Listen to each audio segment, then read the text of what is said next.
Grande es Dios, hermanos. Cuán grande es Dios. Y Él es el que se ha dado cita con nosotros en esta tarde, hermanos. Esa grandeza, esa majestad no está solamente plasmada en la Biblia ni en las letras de estos cantos, sino que es una realidad, hermano. Dios es grande, Dios es grande, Dios es poderoso. Y lo importante es que podamos primero que nada comprenderlo para poderlo transmitir de manera correcta. Y es de lo que a mí me gustaría hablar en esta tarde, de que lo podamos comprender, de que lo reflejemos correctamente y de que podamos transmitirlo, hermano.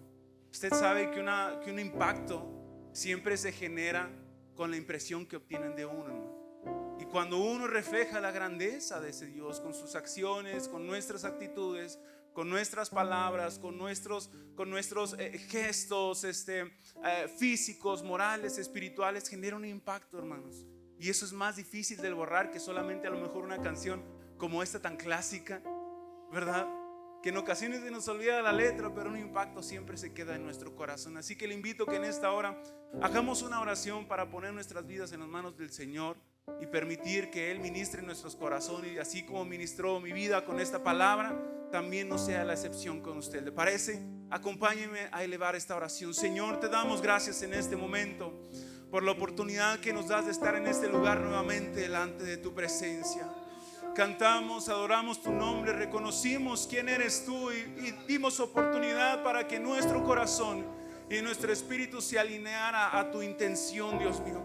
En esta hora, sin falta alguna, tú tienes la intención y la motivación de bendecirnos, de permitir que tu presencia nuevamente toque nuestros corazones, nuestra vida, nuestro espíritu, Señor. En este momento queremos disponernos, queremos, Señor, quitar todo estorbo de en medio, queremos quitar, Señor, toda situación que impida que esta palabra baje a nuestros corazones y sobre todo nos impida entender la verdad que tú quieres enseñarnos o recordarnos en esta hora, precioso Salvador. Mi vida y la vida de cada uno de mis hermanos están en tus manos y rogamos que podamos ser ministrados conforme tú lo hayas deseado y planeado para esta hora, según nuestra disposición, Dios mío. En el nombre de Jesús damos toda la gloria y toda la honra a ti, porque solamente tú la mereces, en el nombre poderoso de tu Hijo amado. Amén, amén y amén. Gloria, gloria a tu nombre, gloria a tu nombre. Hermanos, pueden ocupar su lugar así como están en su lugar, obviamente, ¿verdad? Quiero dar gracias al Señor por la oportunidad que me da de estar este día nuevamente delante de ustedes. Decía nuestra hermana Betty, ¿verdad? Benditos aires. Hay que agradecerle al Señor, no sabemos por qué, pero hay que agradecerle. Hermano, una bendición que yo encontré por aquí ahorita es que usted conoce lo que son los exfoliantes, ¿verdad? Eso que parece que se pone como arenita en el cuerpo. Haga de cuenta que es lo que hizo, pero 100% natural. No tuvo que echarle ningún químico ni nada, así que la próxima vez que usted se dé un baño, que espero que no tarde mucho, su piel va a estar muy tersa como la de un bebé de tanta exfoliación. Entonces, gracias a Dios por este día, hermano, independientemente si nos agrada o no el clima, nos permitió la vida, la salud, una oportunidad más de estar en su casa, y yo creo que es razón más que suficiente para decirle gracias, Señor, y que hayamos podido adorarlo con todo el corazón. Creo que es una motivación y un añadido importante para enfocarnos en lo que Dios quiera ministrar a su vida y en lo que ministró en su momento a la mía, hermanos. Déjeme le digo que al estar pensando en esta reflexión, yo les he comentado en ministraciones anteriores que de repente uno se satura de información o no sabe por qué camino elegir. Y en esta ocasión sucedió lo mismo, pero una saturación de información de lo mismo. Entonces yo estaba todavía así en duda, ¿verdad? Tenía 2, 3 ideas en la cabeza. Y esta información, aunque usted no lo piense factible o correcto, no era una información bíblica, era una información secular. Entonces que las redes, bueno, en el caso mío, ¿verdad? El algoritmo, se suele decir, de las redes, me estuviera lanzando lo mismo. Dije, bueno, Señor, pues voy a bíblicamente tratar de encontrar alguna aplicación de esto que tú me estás mandando. Y gloria a Dios porque pude hacerlo. Espero hacerlo de la manera correcta, de la manera más explícita, para que podamos salir bendecidos como yo salí bendecido en su momento al estar escribiendo estas notas. Pero usted sabe que la sociedad hoy en día se está moviendo a una velocidad muy acelerada. Hoy en día el que no triunfa en 2 años ya no triunfó jamás. La sociedad es lo que nos está promoviendo. Si tú para los tantos años no tienes una casa, no tienes independencia monetaria, ya fracasaste en la vida. Hace poquito tiempo una persona, o bueno, las redes sociales decían mucho esta frase que, bueno, en mi persona yo me sentí muy aludido porque cumplía con los requisitos, ¿verdad? Si decía, si a los 25 años vives en la casa de tus padres, ya quiere decir que ya no triunfaste en la vida, eres un fracaso total. Y dije, bueno, pues no me voy a poner a pelear, ¿verdad? Como persona ahí medio impertinente en las redes, dije, bueno, gloria a Dios por aquellas líneas de pensamiento medio extrañas, curiosas o erróneas que de repente tienen por ahí. Pero esta información llegó a mi mente, a mi corazón, a mis ojos sobre todo. Y hablando de las generaciones, hermanos, usted sabe que ha habido muchas personas que se paran en este lugar y hablan de lo que son los cambios generacionales. Usted ha escuchado de lo que son los baby boomers, lo que son los millennials y demás. Yo pensaba que la generación Z era lo más moderno a la altura de nuestros días, pero resulta que ahora viene una generación que le llaman alfa.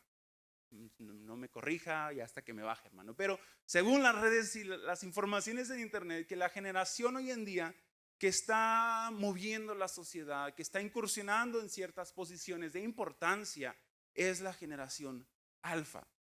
En este aspecto, una de las características de esta generación más particulares es que ellos nacieron en la época de lo que es el auge de la inteligencia artificial.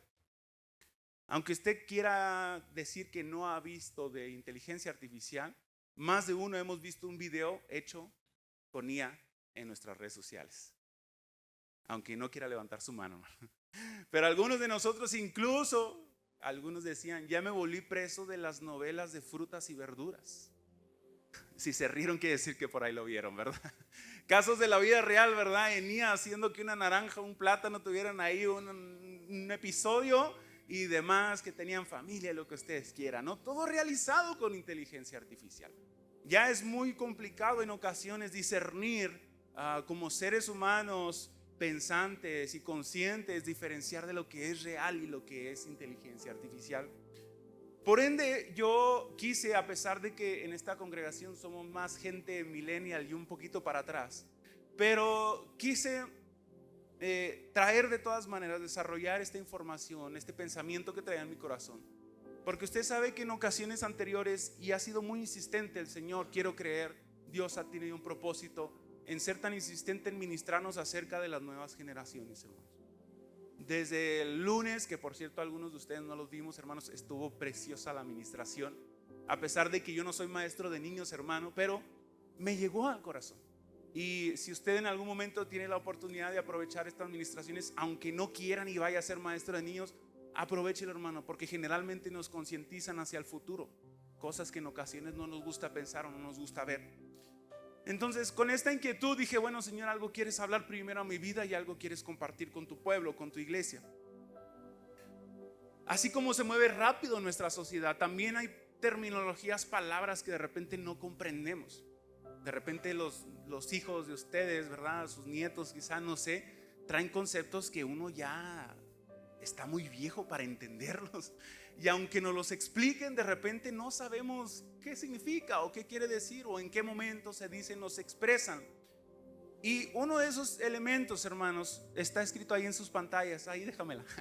Me faltan 2 minutos más, pero ahí déjamela.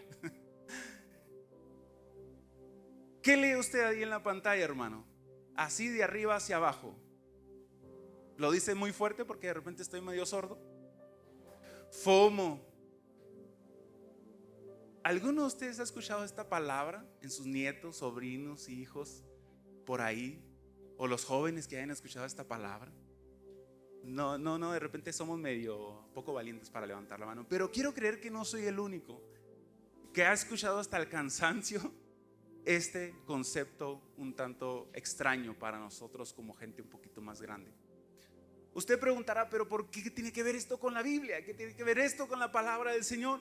Voy para allá, hermano, téngame un poquito de paciencia. Lo que quiero motivar con usted en esta tarde es que podamos encontrar un punto de conexión entre las nuevas generaciones y nosotros que ya estamos un poquito más grandes, que ya entendemos a lo mejor un poco menos de lo que es el lenguaje actualizado o el lenguaje un poco modernizado que en ocasiones nuestros hijos o sus hijos, nuestros jóvenes, adolescentes utilizan y no comprendemos en qué conceptos se usan. Pero déjenme, les voy a dar una clase de inglés 101, ¿verdad? Aquí, porque este es un concepto americano, entonces quizá por eso algunos de nosotros no lo hayamos escuchado. Pero FOMO son siglas de una frase muy particular y vamos a tratar de aprendérselo. Si no sale con bendición de la palabra del Señor, mínimo sale con una palabra en inglés nueva en su vocabulario. Entonces, la primera letra, que es la letra F, se denomina como fear. A ver, diga conmigo. Fear. Exacto, fear. Dígalo así como fresón para que se entienda como inglés. La O es la palabra of. Entonces llevamos fear of. Vamos bien, vamos bien. La siguiente es missing. Entonces llevamos primero, dice fear of missing. Y la última es la palabra out. Ahora repetimos todos juntos. ¿Qué significa FOMO, hermanos? Fear of missing out. Ya se aprendió usted una palabra. Ya si escucha uno de sus generaciones un poquito más modernas, va a saber de qué se trata. Son palabras anglosajonas que significan básicamente miedo a quedarse fuera o miedo a perderse algo. Ese es básicamente el concepto. Si usted llega a escuchar FOMO, es una persona que tiene miedo a quedar excluido o a perderse de algo. Este es el concepto que me gustaría que se guardara en sus corazones y en su mente, porque en base a eso es lo que voy a tratar de construir la reflexión de esta tarde. Esta palabra pudiera sonar muy nueva, hermanos, pero según la investigación que pude realizar, fue profunda dentro de su momento.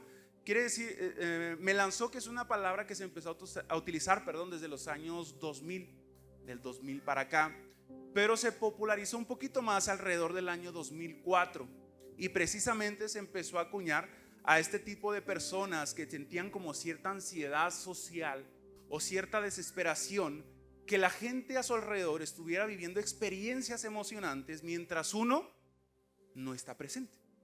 O sea, de estarse perdiendo algo, una emoción, una sensación, alguna experiencia, algo que nos podría haber gustado si hubiéramos estado, pero por X o Y no fuimos. Por falta de dinero, por falta de tiempo, por falta de agenda, ¿verdad? O porque no nos dieron ride, no sé. No fuimos y nos dio un tanto de FOMO, hermanos. Nos perdimos aquello, pero tenemos una actitud en la cual decimos: qué tristeza, qué deprimido, qué ansioso estoy, porque no pude vivir aquello, porque no pude estar donde el resto de la gente está en ese momento. Voy todavía introduciéndolos a esta situación. Días atrás, hermanos, y esta es la información que yo les comparto, que las redes en mi caso me inundaron ahí de todo momento.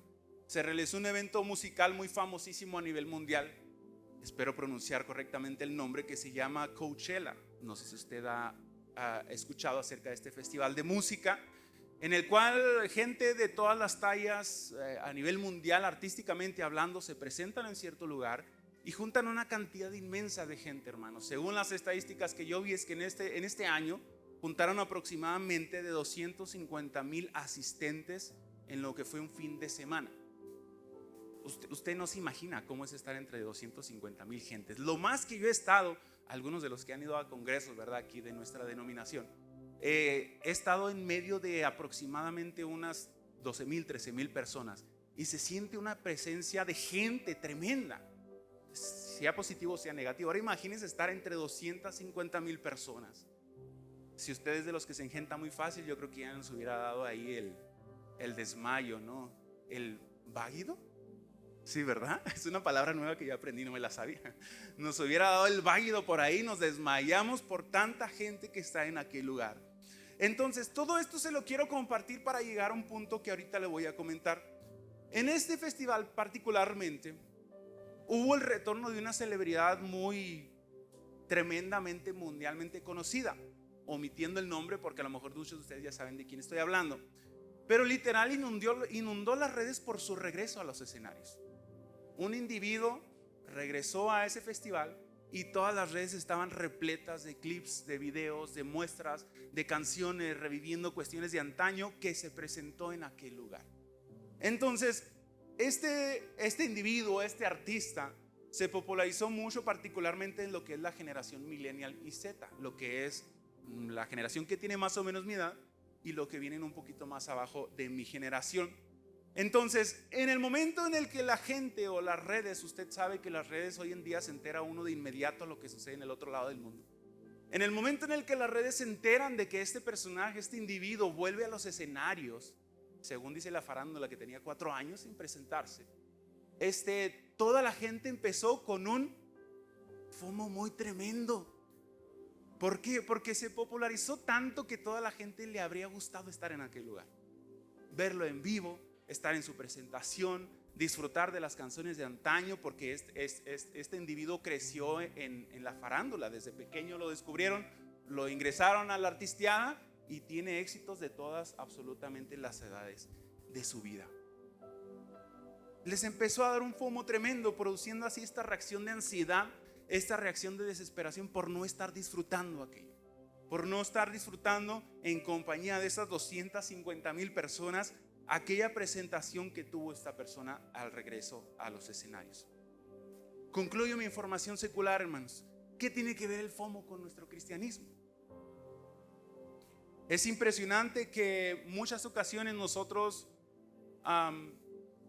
no prestamos atención a ciertas tendencias culturales. No quiere decir que usted se enfoque más en eso que en el cristianismo o en la Biblia, pero muchas veces podemos entender cómo se mueve la sociedad o cómo podemos integrarnos o llegar hacia ellos o hacia ellas de una manera más comprensiva o que nos entiendan.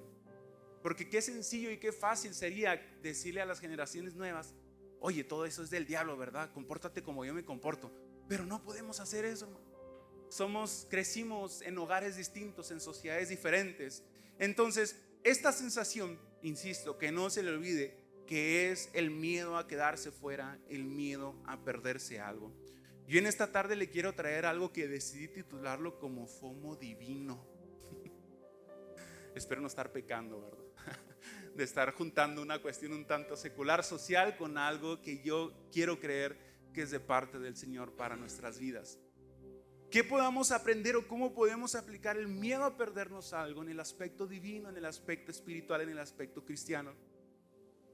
Primero que nada, y el primer aspecto que quiero exponer aquí delante de ustedes en esta ocasión, es que el FOMO o el miedo a perderse alguna situación se adquiere, pero también se contagia. El miedo a perderse algo, algún acontecimiento, evento, demás, se adquiere por cuenta propia, pero también se contagia. Las redes sociales, les dije ahorita, juegan un papel importante hoy en nuestros días, ya que todo el mundo se entera al instante de lo que está sucediendo. Y en especial cuando hacen un live stream o un en vivo, o como lo que hacíamos nosotros en pandemia, usted se acuerda, ¿verdad? Que hacíamos transmisiones en vivo, es la palabra que usamos un poquito más en nuestras generaciones, que en cierto momento tanta tecnología usamos que algunos de ustedes pensaban que habíamos regresado al templo, pero resulta que era una imagen de fondo. Todas esas tecnologías que se hacen en el momento, las redes sociales lo que hacen es viralizarlo y que toda la gente se entere qué está sucediendo en el mundo de manera sin falta. Si tienes un teléfono inteligente, te enteras de todo lo que está sucediendo. El FOMO, le digo, se adquiere, pero también se contagia. En el momento en el que este individuo regresó a los escenarios, la gente que no fue empezó con esta actitud, porque hasta donde yo investigué y tenía entendido, solamente eran especulaciones, no era nada confirmado, como cuando nosotros tenemos nuestras confraternidades, hermano, ¿verdad? Que por cierto en mayo tenemos una, por ahí se va a anunciar, que le dé FOMO no ir, hermanos. No se había anunciado oficialmente que esta persona iba a estar. Entonces cuando en las redes empezó a inundar de videos de tomas de gente que estuvo en ese festival y regresó a los escenarios, toda la gente que no pudo ir le empezó a dar esta actitud por no haber estado en aquel lugar. Bíblicamente, hermano, hay dos situaciones que podría decirle, no lo voy a profundizar mucho porque solamente quiero tratarlo de paso, que tuvieron esta sensación de un miedo a perderse algo a continuación. Bíblicamente hablando, quiero compartirle uno que es un miedo a perderse algo adquirido por la experiencia y un miedo a perderse algo por contagio o al momento de no tener una experiencia previa. Y el primero, que es el adquirido, quiero hablarle de Moisés. Insisto, no quiero profundizar en la historia, pero usted conoce la vida de Moisés. Y él tuvo uno de los resultados más icónicos y más memorables al momento o después de decir las palabras que se encuentran en Éxodo capítulo 33. Si tu presencia no ha de ir con nosotros, no nos saques de aquí. Tuvo un resultado épico, puedo decir esta palabra. Que Dios le ha dicho: no voy a ir yo, va a ir un ángel contigo. Pero Moisés, en palabras modernas, dijo: no, Señor, yo ya sé qué es lo que vivir contigo a mi lado, así que vas con nosotros o no nos muevas de este lugar. Permítame decirle o expresarle en términos un tanto modernos que al momento de Moisés ya tener experiencias con el Señor, le dio fomo no contar con su presencia. Le dio un temor reverente, pero a la vez un tanto osado, valiente, decirle: Señor, no, un ángel no es suficiente. Necesito que estés conmigo tú, porque sé lo que puedes hacer. Moisés tuvo esta actitud, y no en base a que se lo hayan contagiado, sino que él mismo, si vemos su historia, ya había vivido y había experimentado lo que es la presencia de Dios al 100% en él y en su pueblo. Había visto milagros, había visto proezas, había visto situaciones imposibles cumplirse. Entonces el FOMO se adquiere, el miedo a perderse alguna situación se adquiere. ¿Cómo se contagia en lugar de adquirirse? El ejemplo que quiero decirle en esta hora es la mujer con flujo de sangre y el ciego Bartimeo. Insisto, por encima, usted conoce esta historia bíblica. La mujer del flujo de sangre, la palabra del Señor dice que solamente había escuchado de Jesús. No tenía experiencia con él. No se había encontrado con él. Primero que nada porque socialmente su condición se lo impedía. Y dos, por, no sé, ¿verdad? Por 12 años estar sufriendo, perdón por usar esta palabra, pero es el concepto biológico, ¿verdad? Menstruación constante. Imagínense cómo andaba débil. No podía caminar. Tenía mucha imposibilidad. Pero ella escuchó hablar de Jesús. Y es donde entonces usted conoce el resto de la historia, ¿verdad? Si tan solo tocar el manto, seré sana. ¿Cómo lo sabía si no había experimentado al Señor? ¿Cómo sabía si ella no había experimentado a Jesucristo personalmente hablando? Se contagió porque dijo, escuchó que la gente decía: viene Jesús, viene aquel de que se habla, que sana, que restaura, que levanta, que liberta. Ahí viene. Y ella se contagió, dijo: no, esto no me lo pierdo por nada del mundo y me voy a aventar. Se arriesgó incluso a que fuera castigada, porque dicen que si rompía la condición socialmente que se le había impuesto, podía ser muerta en ese instante, podían castigarla severamente. El ciego Bartimeo, sabemos que él también solamente había oído de Jesús. Y entonces cuando escucha que la gente dice: ahí viene el maestro, ahí viene el Mesías, ahí viene Jesús, la Biblia relata que él se levanta y empieza a gritar, y gritar con ganas, porque dice que ahí molestó a los discípulos y que lo mandaron callar. Un grito con ganas, hermanos. Nadie se la avienta, ¿verdad? Pero un grito con ganas que usted ha escuchado molesta, hermano, y más si es constante. Y estaba gritando: Señor, hijo de David, ten misericordia de mí. Oh, cállese, Señor, hijo de David. Volví a gritar, cantar. Volví a gritar. ¿Cómo supo que él podía ayudar a su condición? Se contagió. Aquel que sana, aquel que restaura viene. Esto, FOMO, no me lo pierdo por nada. Tengo miedo a que el riesgo no vuelva a pasar jamás en la vida. Ahorita es mi momento y sabemos el resultado. La mujer del flujo de sangre fue sana y el ciego Bartimeo también fue sano. Pero el miedo a perderse algo, aunque socialmente suene insignificante, bíblicamente hizo efecto en ellos dos, a pesar de que no tenían quizá contacto con Jesucristo anteriormente. Asimismo, en nuestra actualidad y en nuestro cristianismo, hermanos, aunque suene muy social y no tan cristianos, si tenemos esta actitud en nuestro cristianismo, podríamos tener más experiencias con Dios de las que hemos tenido hasta el día de hoy. Fíjese, vuelvo al ejemplo. Ese día que vinimos, no sé aproximadamente cuántas personas, incluso se tuvo que empezar un poquito tarde porque faltó asistencia. Hermano, el altar estuvo muy bonito. Y no vino un grupo, tocamos nosotros. No vino un grupo muy tremendo que usted diga, ¿verdad? Externo, y que trajeron tecnologías de punta, que hubo humo, luces aquí, pantallas LED. No hubo nada de eso. Pero simplemente en el momento del altar, fíjese, yo estaba esperando y estaba de repente cavilando, que es cosa que en ocasiones no les comparto. Pero cuando estoy ahí sentado y me ven medio preocupado, cuando están predicando ustedes, hermanos, es porque estoy viendo qué les voy a cantar al final.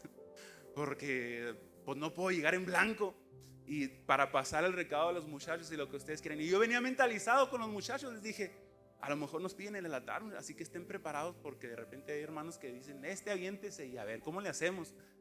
En el nombre del Señor les dije. No pasó eso, hermanos. Se subió el esposo de la hermana que estaba ministrando, solamente tocó el piano y Dios se manifestó maravillosamente. Que tengamos miedo a perdernos experiencias nuevas e inesperadas con el Señor. Número 2, voy a la mitad, hermanos. El miedo a perdernos algo, o el FOMO, nos orilla a tomar alguna acción, a realizar algo, a dar un paso más y a solamente quedarnos pasivos. Volviendo al ejemplo del festival que le mencioné anteriormente, en este evento, hermano, todo cuesta un dinero como no tiene idea, un dinero tremendo. Las estadísticas dicen que este festival es uno de los que más genera cuestión monetaria en Estados Unidos, porque se realiza en el estado de California. Entonces es una rama económica tremenda, no tanto, bueno, por la gente, pero también por lo inflado de los precios. ¿A qué me refiero con esto? Algo tan sencillo, ¿verdad? Como cargar el teléfono.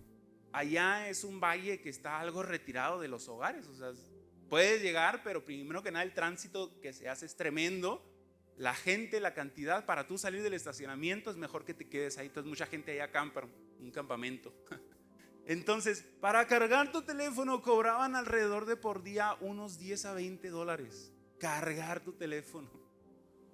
Ahora imagínense cómo costaría la comida, o imagínense cómo costaría el hecho de rentar o comprar un lugar privilegiado en aquel festival. Entonces es una derrama económica tremenda, y muchos de nosotros pudiéramos decir, no, pues es que qué desperdicio de dinero.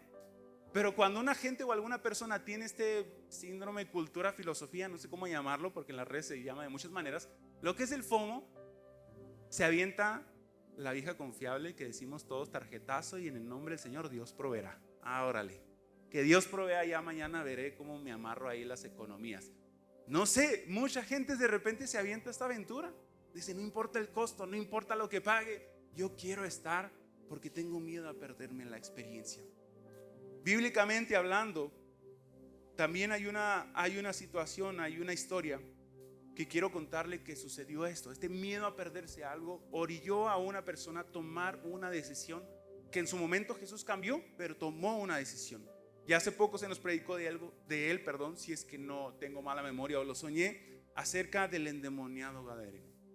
La historia se encuentra en Marcos 5 o Lucas 8, es el Evangelio sinóptico. Si usted lo quiere consultar, está en su derecho. Pero ¿qué sucede? No quiero contarle toda la historia, pero al final, ese día se nos predicó que a Jesús lo mandaron fuera de los linderos. Dijeron, no queremos que estés aquí en este pueblo, así que vete fuera. Pero hay un detalle que en ocasiones se nos escapa.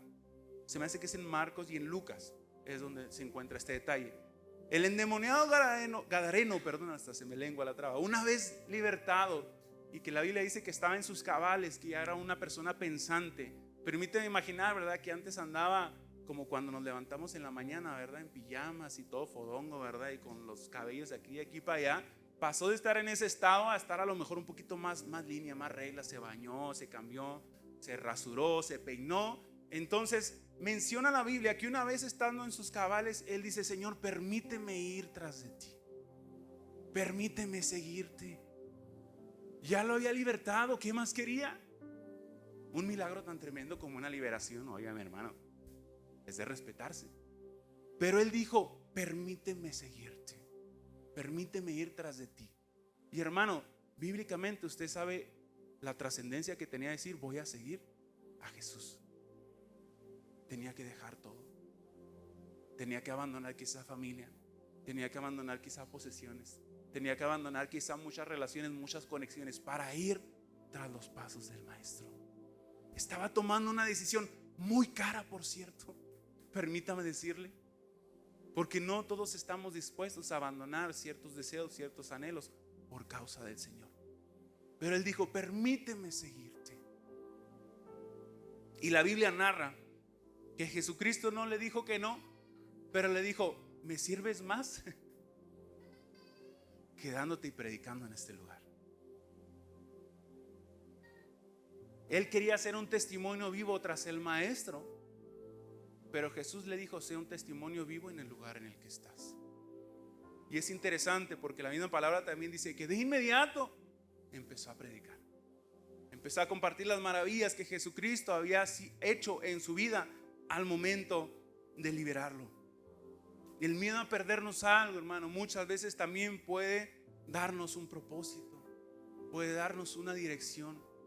Si estamos en una situación difícil, en una decisión que quizá no logramos como familia, quizá asentar o estar de acuerdo, si en nosotros está el miedo de perdernos una experiencia con Dios, aunque no le pidamos esa solución, el Señor muchas veces dice: aquí está mi bendición, ya está lo que no me pediste, disfrútalo, haz lo que vayas a hacer con ella.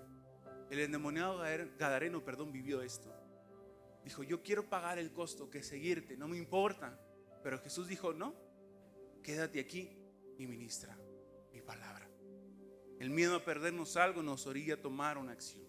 Y con esto quiero coronar esta administración. El miedo a perdernos algo, la palabra nueva que aprendimos, que es FOMO, posibilita o facilita lo que es la transición generacional. Es un concepto que se está usando mucho actualmente en lo que es el proyecto del 2033 de las asambleas de Dios, que es multiplicar las iglesias, ¿verdad? Plantar iglesias de nuestra denominación hasta el 2033. Todo por la necesidad o por la preocupación de que ha habido un momento, un tiempo, algo extenso en el cual el crecimiento como iglesia se ha disminuido, se ha retrasado. Entonces, la transición generacional es algo de mucha importancia, indispensable en cualquier situación social, cultural o incluso de iglesia que pongamos en mente. Y hace poco se nos ministraba también de eso. ¿Usted cómo vería esta iglesia en 15, 20 años? Ya algunos de nosotros quizá vamos a estar muy viejitos, o otros nos vamos a estar. ¿Quiénes iban a estar aquí, hermanos? ¿Van a estar sus hijos? ¿Van a estar sus nietos? ¿Quiénes van a estar? ¿Quiénes van a tocar? ¿Quiénes van a predicar? ¿Quiénes van a ministrar? ¿Nuestra descendencia? ¿O esta iglesia simplemente va a fallecer, va a cerrar y ya no hay nadie quien haga servicio en este lugar? Es un detalle que debemos de pensarlo. El regreso a los escenarios, insisto, de este personaje disparó un trend o una tendencia en las redes. Precisamente pasó este festival que le comento, son 2 fines de semana, y varias semanas después todavía las redes seguían compartiendo este tipo de trends o de cuestiones virales. ¿Y en qué consistía el tren o esta tendencia? Eran que las personas que habían sido muy fanáticas en el momento de estrellato, de auge de este personaje, de este artista, le enseñaban a sus próximas generaciones las mejores canciones y las mejores interpretaciones de este artista. Esta persona obviamente a estas alturas ya tiene una familia, ya está casado, ya tiene otro aspecto incluso físico, pero en su momento de juventud, pues obviamente usted que sabe, la fama los arreglan súper hermosos, súper hermosas, guapos y guapas, ¿verdad? Y todo el mundo quiere estar con él, con ella, conseguir un autógrafo, una foto, lo que usted quiera. Y la tendencia consistía en esto. Y me daba mucha risa porque era gente particularmente ya grande, hermanos. Y verlos y verlas emocionadas quizá con una canción de un niño como de 13 años, y decirle a la hija: mira, ve el video. Y la grababan y la niña toda, el crush nuevo, ¿verdad? Resulta que eso ya es como 20 años atrás. Pero las mujeres o los hombres le enseñaban a sus próximas generaciones con un gusto. Y les preguntaban con mucha emoción: ¿qué? ¿Sí te gusta? Sí, está muy padre. A ver, quiero escuchar otra, dale a la que sigue. Y a pesar de que fue una era que ya terminó, la historia continuaba gracias a estas personas que lo mostraban a la siguiente generación. Pero es donde entraba la diferencia, hermanos, y es donde quiero aquí aplicarlo y cerrar esta administración. Porque estas personas lo logran y nosotros no, quizá muchas veces no logramos conectar con esta situación. Porque este miedo a perdernos algo nos nace o nos siembra en nuestro corazón, algo que se llama gusto por aquello que realmente nos guste, nos cautive y nos haya impactado en su momento. Entonces, hermanos, no tiene idea qué impacto puede usted transmitir a la siguiente generación, aunque sea leer la Biblia. Pero si usted lo comparte desde su gusto, desde su impacto, desde su testimonio, puede lograr algo muy interesante en la siguiente generación. Sembrar esa semilla, lograr ese éxito en el que haya disciplinas espirituales que uno quizá no haya sembrado conscientemente, pero de estar tanto diciendo y diciendo y diciendo, se quedó en la próxima generación. Me impactaba mucho el testimonio que decía nuestra hermana Claudia en la mañana en la dominical, de un niño como 4 años, dijo, ¿verdad? Aproximadamente, que le dio un detallito por ahí, diría al niño, y el niño de 4 años, bien valiente, bien entrón, bien grande, le responde: que el Señor le bendiga y le multiplique más de lo que tiene. ¿Cuándo vamos a escuchar a un niño de 4 años decir esto? Cuando uno sembró, cuando uno cultivó, cuando uno insistió, cuando uno impactó en la vida de las siguientes generaciones, podemos hacer esa transición generacional. Y solamente quiero mencionar 3 ejemplos bíblicamente acerca de esta transición efectiva que se pudo hacer. La primera de ellas es la sucesión que hubo en el liderazgo del pueblo de Israel, que fue entre Moisés y Josué. Si usted ha leído la historia, sabe que Josué, dice la Biblia, no se apartaba de Moisés. Era como esa persona chicle que decimos, ¿no? En veces molesta o incomoda, y tan cerca que está y que no se nos separa. Pero permítame imaginar que así era Josué. Era la sombra de Moisés. Haga de cuenta, ¿no? Va caminando Moisés enfrente y ahí va de sombra Josué atrás. Va Moisés para allá y ahí va. A lo mejor estaba Moisés redactando, no sé, algo por ahí, y ahí está el Josué por ahí. Esas veces que estaba uno de chismoso, ¿verdad? Por ahí. Pero la Biblia dice que Josué iba tras Moisés. Y permítame asegurar que Moisés, más que molestarse, fue un buen mentor. Fue una persona ejemplar para Josué. Porque a pesar, el testimonio que él tenía, como les dije anteriormente, tenía muchos altibajos. Moisés no fue una persona perfecta. Permítame pensar que José también vio sus puntos bajos o sus puntos débiles. Pero a pesar de ello, algo en su corazón le decía: es que algo tiene a pesar de que falla. Dios está con él, Dios está con ella, y me le voy a pegar. Como esas polillas que de repente uno no puede espantar de la luz, ¿verdad? O esos mosquitos que de repente trae uno y parece que salen 3 cada que mata a uno. Pero así estaba Josué tras él. Y Moisés actuó como un excelente mentor. Y la clave aquí para una sucesión efectiva de generación tras generación es que él lo acompañó y él se dejó acompañar. Moisés muchas veces no tenía que traer a Josué de la mano quizá la oración. Josué venía tras de él. No, que hay que levantarnos temprano a hacer labor ahí en el lugar santo, en el lugar santísimo, no sé. Josué hasta donde podía ingresar no tenía: ándale Josué, órale, levántese, ya es temprano. No, él andaba tras él, ocasionando que él se impregnara del conocimiento de Dios y del impacto y testimonio que él tenía, incluso en el momento de la Biblia cuando dice: hablaba cara a cara con Dios como se habla con un amigo. Permítanme imaginarme que Josué también lo presenció, a su distancia de vida, pero lo presenció. Y esto permitió un impacto y una sucesión generacional efectiva en el liderazgo del pueblo de Israel. Segundo ejemplo, la sucesión de Elí a Samuel. Conocemos la historia de Elí. Usted sabe que no fue un sumo sacerdote tan renombrado en el aspecto familiar, porque muchos comentaristas dicen que a pesar de la pasividad que tenía en su familia, el hecho de que haya sido sumo sacerdote quiere decir que él medió entre Dios y Israel. Quiere decir que Dios usaba su vida hasta cierto punto, hasta cierto aspecto que él dejaba. Él marcó la pauta para la dirección espiritual del pueblo, pero a pesar de ello, su reputación como sacerdote no lo absolvió de la manera en la que no educaba a sus hijos. Cometió errores, como todo ser humano. Pero vemos que a pesar de ese ejemplo, una parte negativa que él tuvo, el hecho de que Samuel haya caminado tras los pasos de Elí, porque la palabra del Señor dice que su madre dijo: me hiciste el milagro, Señor, te lo entrego así como me lo diste, te dedico a tu presencia. Y él compartió muchas veces experiencias con Elí. Pero a pesar de este ejemplo, en un tanto, como les digo, negativo, Samuel se convirtió en el siguiente y en el último juez. del pueblo de Israel. Y juez era una persona aproximadamente como un rey, hermanos, en su momento. Era la persona que dictaba el rumbo de la nación y consultaba a Dios de manera directa para dar dirección al pueblo.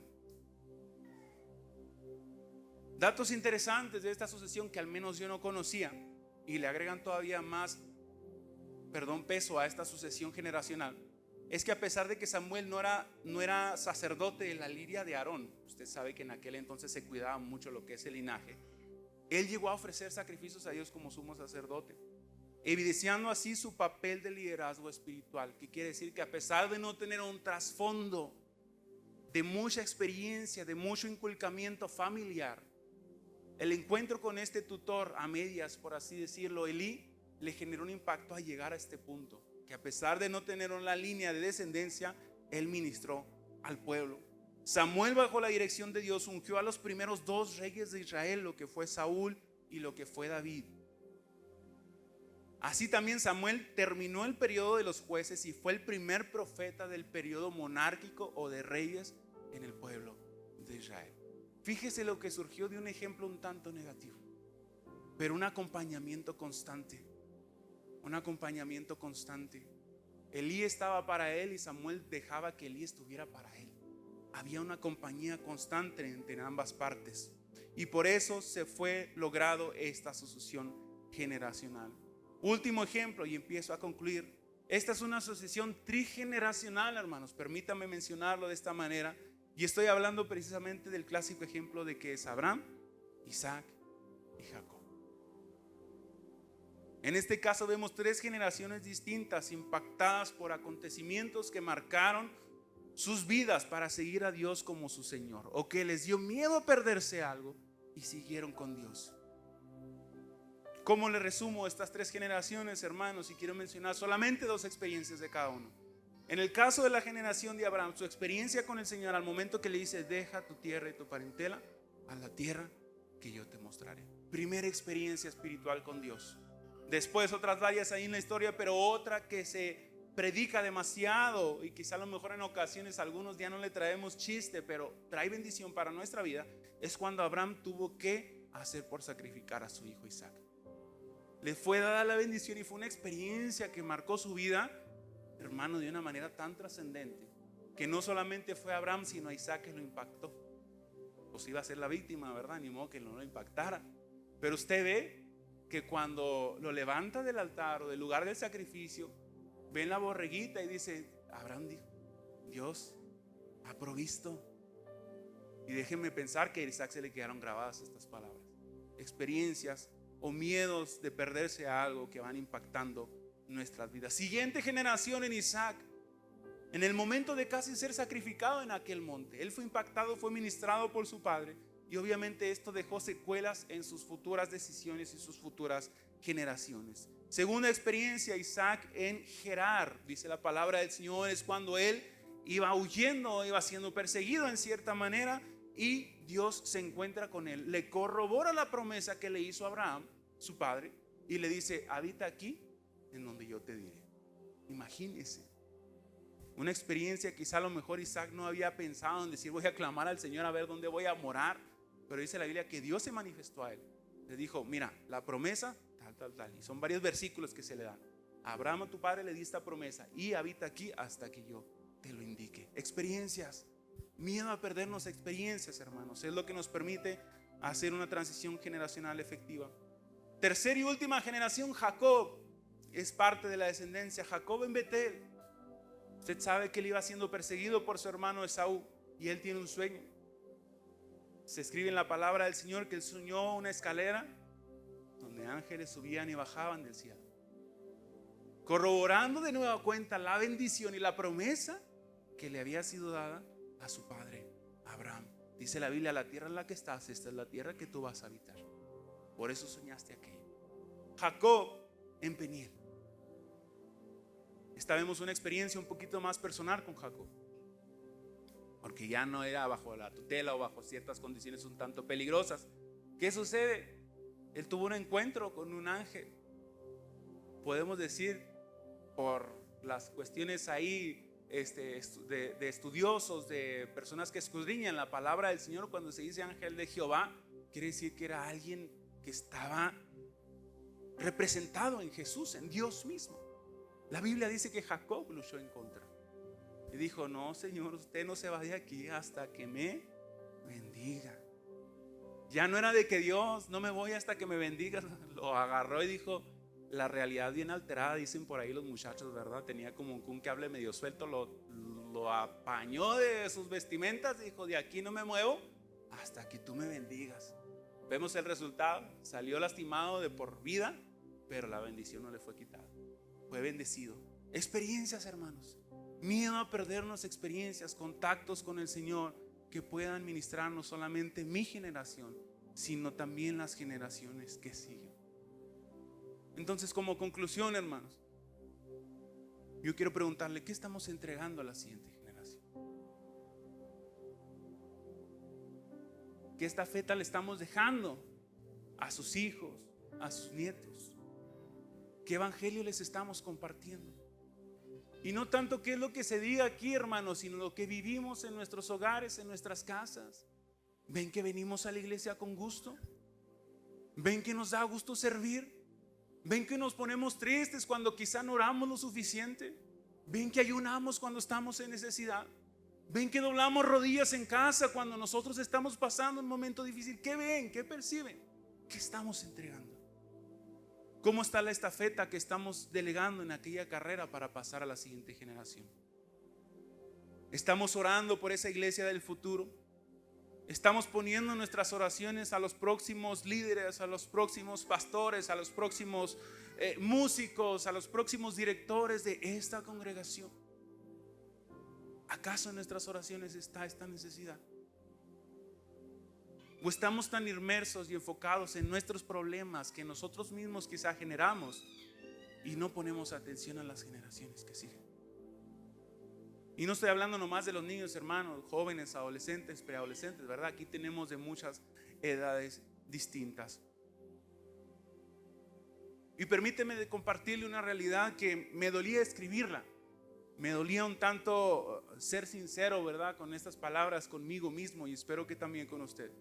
Pero probablemente de que estemos tan enfocados en nuestros propios problemas, a medida que nosotros, el tiempo se nos va, nuestras generaciones se están perdiendo, hermano. Pregúntese por qué muchos ya no vienen. ¿Por qué muchos niños ya a temprana edad lo menos que quieren es venir a la iglesia? Es muy fácil decir: no, pues por culpa del maestro que no sabe dar la clase. A ver, ¿cuándo da la clase usted? No, es que yo no soy hecho para eso. No, yo no. Somos muy buenos, hermanos. Por culpa del pastor, porque no se ponen las pilas. El líder. Por eso no van mis chavalos a la reunión. Mis hijos no quieren. Ojo, hermanos, puede que tenga razón, no nos eximimos de responsabilidades, pero también ve a su lado como padre de familia, como madre de familia, como abuelo, como tío, como tía. Vea su responsabilidad en este aspecto. Estamos tan inmersos en nuestros problemas que sin darnos cuenta no hemos transmitido a ellos el miedo a perder la presencia de Dios. Y no hay nada de trascendencia eterna que esté en sus corazones. Por eso no están apegados a la iglesia, hermano, porque no los hemos llevado a experimentar. Ándale, mijo, hay que buscar la presencia del Señor. Vamos a orar. No tenemos, pero vamos a clamar en el nombre del Señor, a que el Señor haga sanidad, a que el Señor esto, a que el Señor atienda nuestras necesidades. Órale, que no quiero, órale, si no nos cenamos, vamos a orar los dos. Yo también traigo mucha hambre, pero vamos a darle. Todo este tipo de actividades y actitudes que en ocasiones generan incomodidad pueden tener frutos indispensables y trascendentes en las siguientes generaciones. Probablemente sin darnos cuenta, y esto es lo que más me duele, estamos entregando a la siguiente generación un evangelio enclenque, sin gusto, aburrido y un tanto obligado. Me dolía escribir esto, porque relacionaba con la palabra del Señor. Qué triste sería que en un futuro se dijera como el pueblo de Israel: se levantó en el Gólgota una generación que no conoce a Jesucristo. Qué triste. Y dije: usted, que la generación que viene, que esté una generación actual que no conozca al Cristo de que se cantaba. Poderoso, grande, te adoro, te alabo, te bendigo, decían los cantos. Sus hijos pueden cantarlo, pueden vivirlo. Sus pequeños, sus nuevas generaciones pueden decirlo de corazones que Cristo es grande. Yo te adoro, yo te alabo por lo que has hecho en mi familia. Mostrar una madurez impresionante que ningún programa secular lo va a hacer que muestre a nivel espiritual. Y esto es lo que Dios ponía en mi corazón, hermanos. La importancia o la trascendencia de que, a pesar de que las corrientes seculares pudiéramos decir que no ofrecen nada, hermanos, nos dan luz. Nos dan luz para cómo ministrar a nuestras generaciones. Más que solamente inundarlos con información, hay que brindarles o pasarles ese miedo por perder las experiencias con Dios. Hijo, no pierdas el momento de hacer esto. No pierdas la oportunidad de hacer aquello para el Señor, porque cuando estés de mi edad lo vas a lamentar. Cuando ya decidas otros compromisos, vas a querer y no vas a poder. Así que aprovecha el tiempo, aprovecha el momento. Y no es tarea solamente en mi caso con los jóvenes.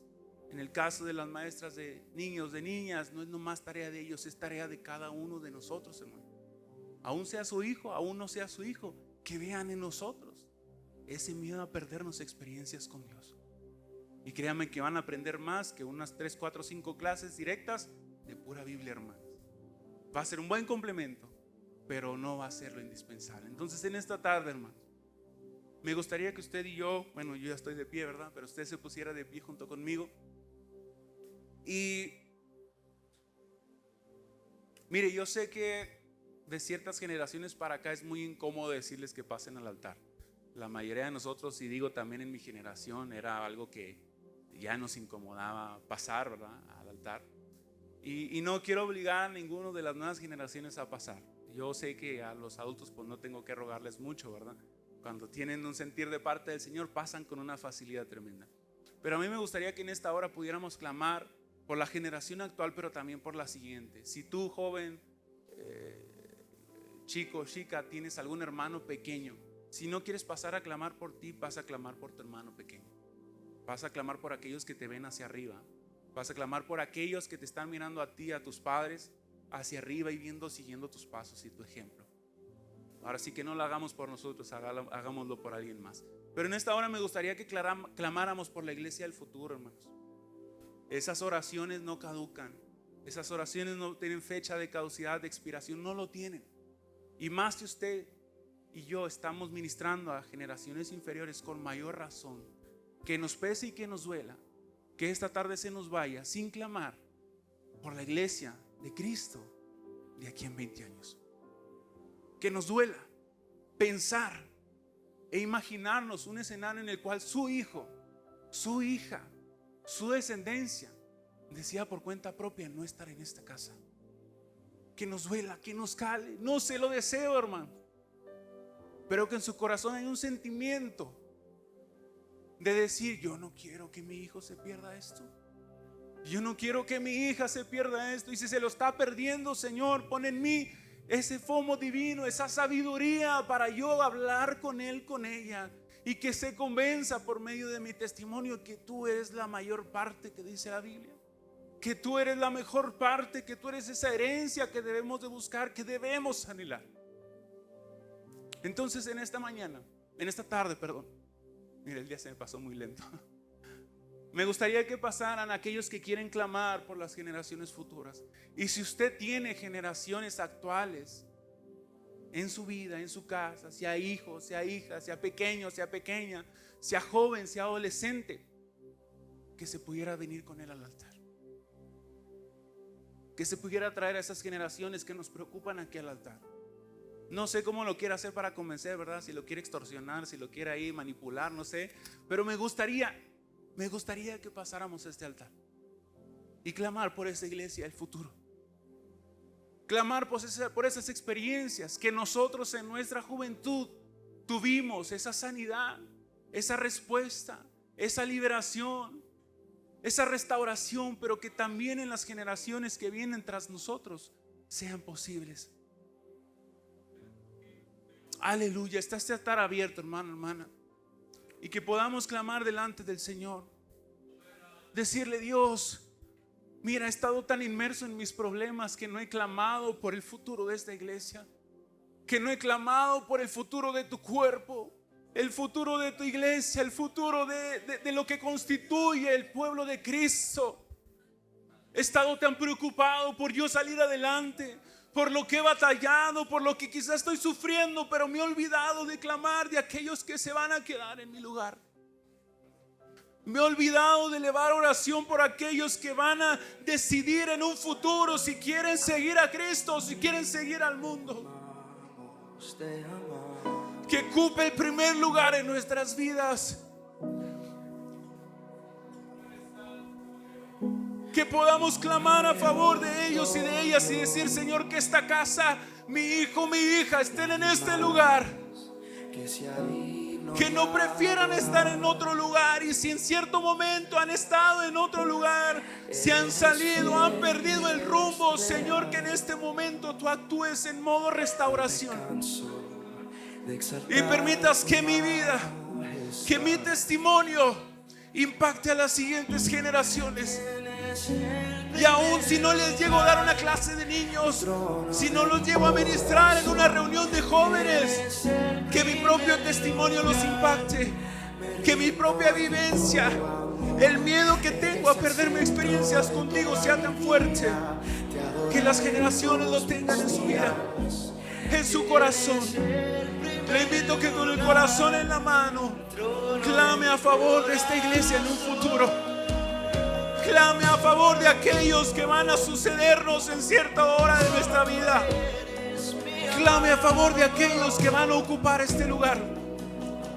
Que lo hagan de una manera efectiva, que lo hagan de una manera poderosa, que experimenten el doble de milagros que usted ha experimentado en su vida. Que si usted experimentó sanidad, que ellos experimenten sanidad milagrosa. Que si usted fue bautizado a los 9, que ellos sean bautizados a los 8. Que si usted recibió palabra de ciencia, que ellos reciban el doble. Que si usted recibió el don de lenguas, que ellos lo reciban al doble. Pero que esta iglesia siga progresando, que el cuerpo de Cristo siga caminando, y que los que estén a la cabeza sean sus hijos, sean sus nietos, sea su descendencia, predicando a las siguientes generaciones: Cristo vive, Cristo es real, Cristo sana, Cristo salva, Cristo bautiza, Cristo restaura. Sigue siendo el mismo que lo que predicaron mis padres. Sigue siendo el mismo que mis abuelos decían en su momento. Sigue obrando de la misma manera. Aleluya, precioso Salvador. Tú eres grande, tú eres misericordioso. Y en nuestra vida, en este momento, más que clamar por nosotros, Señor, estamos clamando por aquellos que están presentes en este lugar, y aquellos que quizá no están, pero que constituyen la siguiente generación. Enséñanos a vivir como cristianos ejemplares, Dios mío. Enséñanos a reflejar cada día más el temor a tu presencia.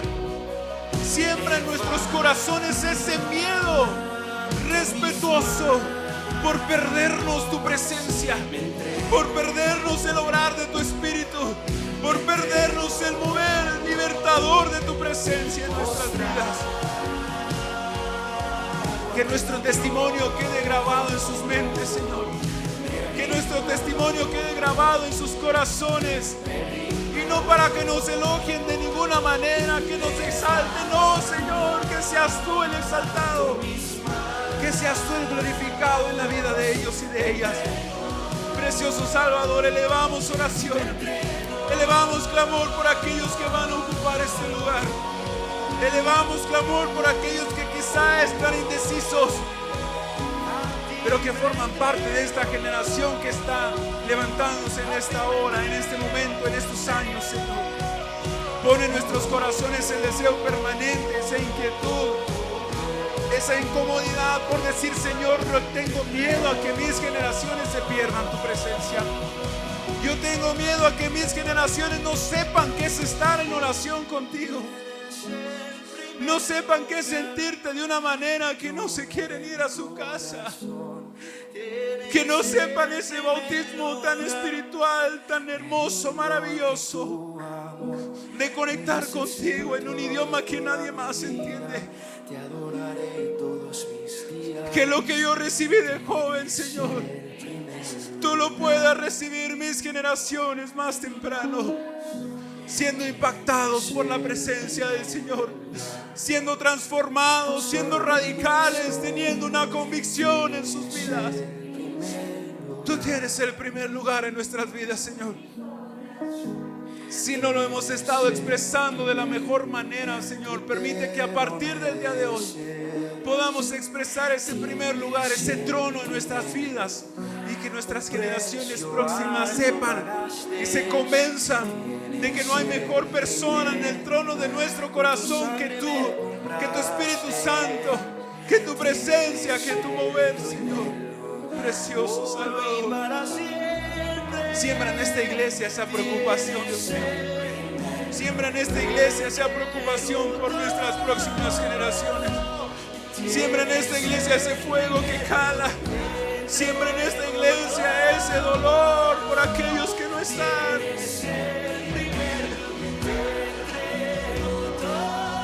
Siembra en nosotros esa preocupación cuando nuestras generaciones no quieran involucrarse contigo.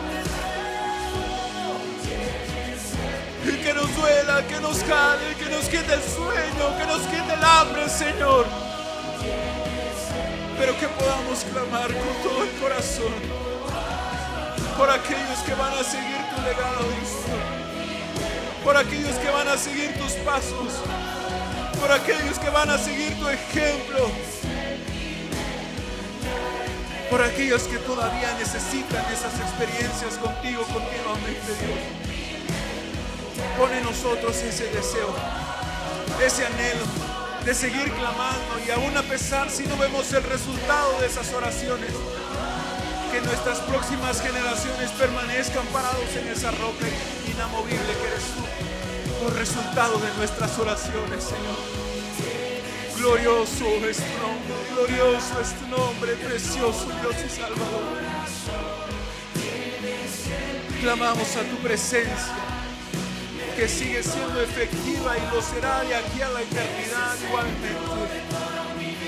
Permite que la próxima generación y las que sigan después de ella puedan ponerte en tu primer lugar, Dios, el que mereces por quien eres principalmente y por lo que haces también. Tienes el primer lugar en nuestra vida, Señor. Tienes el primer lugar en nuestro corazón. Y deseamos que este sentir permanezca en nuestra vida, permanezca en nuestra oración, permanezca en nuestro devocional diario, Dios, para que esta iglesia siga caminando, y no para enaltecer un nombre, sino para enaltecerte a ti sobre todas las cosas, Señor. Adoramos tu nombre, glorificamos tu presencia, y en esta hora depositamos esta necesidad profunda en tus manos, este clamor en tu presencia, Señor, y que permanezca constantemente en nuestras vidas, precioso Dios.